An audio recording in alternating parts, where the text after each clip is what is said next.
Kenya Barris, thank you so much for doing the show. I appreciate it.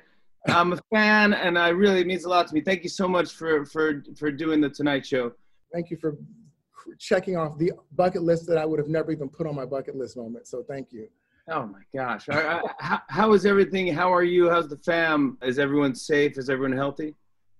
Everyone is safe. You know, my daughter, going through some crazy thing. My daughter and me, my daughter just turned 21, and I looked up, and a couple weeks ago I saw like a charge, like, and she was like, yeah. And I was like, for what? And she was like, I'm going to go to Jamaica for my birthday. I'm like, you're not going to Jamaica. I was like, this is a pandemic. Are you crazy? And she's like, yeah, well, I'm going to be 21. I'm going to be grown. And I was like, you're not going. I was like, this is ridiculous. And I was like, if you go, and this is like my white moment that I don't get to say. I was like, if you go, I'm cutting you off. Like, we never get to cut people off as a Black person. But I was like, if you go, I'm cutting you off. I was like, she's like, whatever. So cut to, I'm looking on Instagram, and it's like her like on a boat somewhere. And I'm like, Kaylee, where are you? And she's like, I'm in Miami. And I'm like, you're in Miami? Like, it's not Jamaica. It's not Jamaica. Yeah, I was like, no, it's the epicenter. It's ground zero. It's worse. We went worse. Oh my God. I was like, you want to be the boss? Then you have to pay the cost to be the boss. I was like, I'm taking everything, you know what I'm saying? I was like, you're on your own. You go and be an adult. So she comes back, and Father's Day was Sunday. And, you know, Saturday, I get this message from her, and she's like, so I'm not going to come over tomorrow because I'm not feeling well. And, you know, I have to take results, and I just don't want to take a chance of getting anyone sick. I was like, this isn't even like, Grace, I was like, it's almost like you were trying to get it. You were going, I was like, literally like, what is going on? And she was like, I know, I'm sorry. She's like, you're going to say I told you so, and I shouldn't. She's like, but I told her, I was like, I have to, you know, tell people. I was like, because she's young. She feels like, you know, they feel invincible. I don't think it's funny. I have a gallows sense of humor, but I do think that, like, conscious, and we have to be aware. And I feel like I was like, I'm going to talk about this because I feel like I want people to know, like, it can happen to anyone. I pray that she's going to be okay. And she said, you know, having major things, but she is, you know, sick. She's trying to get it.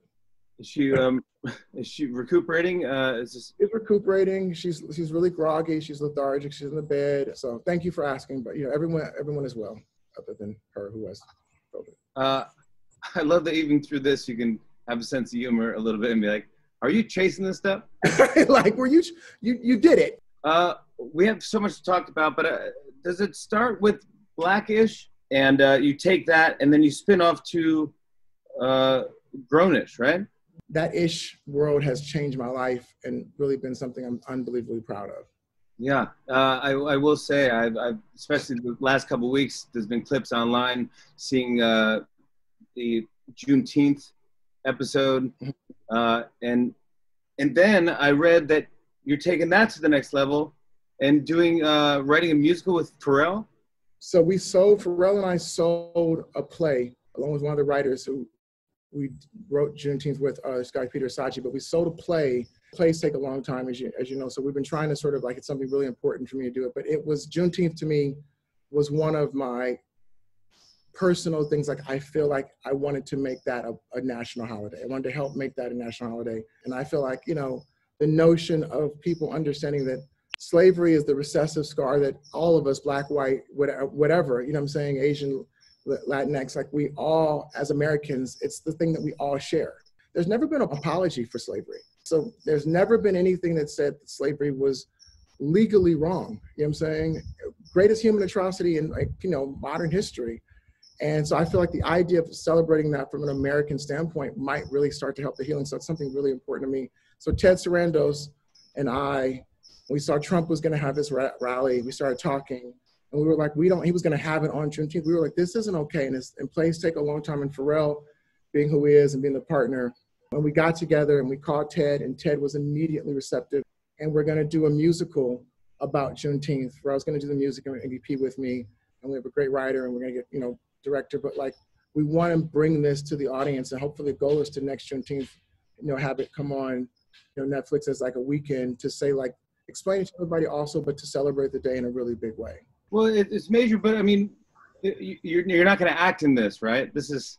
No. Do you have the bug? Do you have the bug now? Are you? No, not at all. I feel like we had a great actor who I love cast for Black AF, right? And, you know, Rashida, who's my partner, who I love, and who was beyond supportive, she was like, isn't there kind of already a show about your life with an actor? You know, so I wanted to do something in the marketplace that felt like it would be different, you know what I'm saying? And I'm a huge Curb Your Enthusiasm fan, huge Larry David fan. My producer who produced Curb connected me with him, and he could not have been more sweet and supportive and funny, but he also was like, do it. And it's satire, you know what I'm saying? And I think that we don't, as Black creators, we don't get to do satire, you know what I'm saying? It's not something that people are used to singing. So I think that, you know, I would say it was really well received, but I would say less well received than anything I've done before. But at the same time, I think it was polarizing, you know what I'm saying? I think that it was a different look. People, you know, there were a lot of, you know, people were like, this is just Blackish done over. And I was like, in some aspects, it's my story and I'm telling it, but I wanted to tell it in a much more honest and real way. Like, I wanted to show in a wish-fulfilling, aspirational way, this is where my career has grown. But at the same time, some of the same problems, just as being a father or just being a Black man, existed, but they had morphed. And I wanted to say it in a really honest way. And it was cathartic, you know what I'm saying? Like, well, clearly it's resonating. It just got picked up for season 2, Black AF. Kenya Barris, I'm so happy you're on the show, and I want you to come back when we're in person. I want you to come back many, many times, and it's a pleasure and an honor to talk to you. You're crushing it. You're crushing it, bud.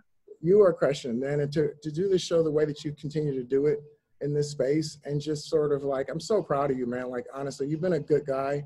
You've been one of the good guys since you started, and you continue to be. You know, we've bumped into each other in person a few times, and you always are you. And I kind of feel like that is a testament, especially in this business, like, you do not change. And so thank you for that, man. And thank you for having me on this, dude. Like, this is a dream. You're right. Thanks, bud. Stay safe and say hi to Kaylee, please. I will. Thanks, Ark. On and on and on.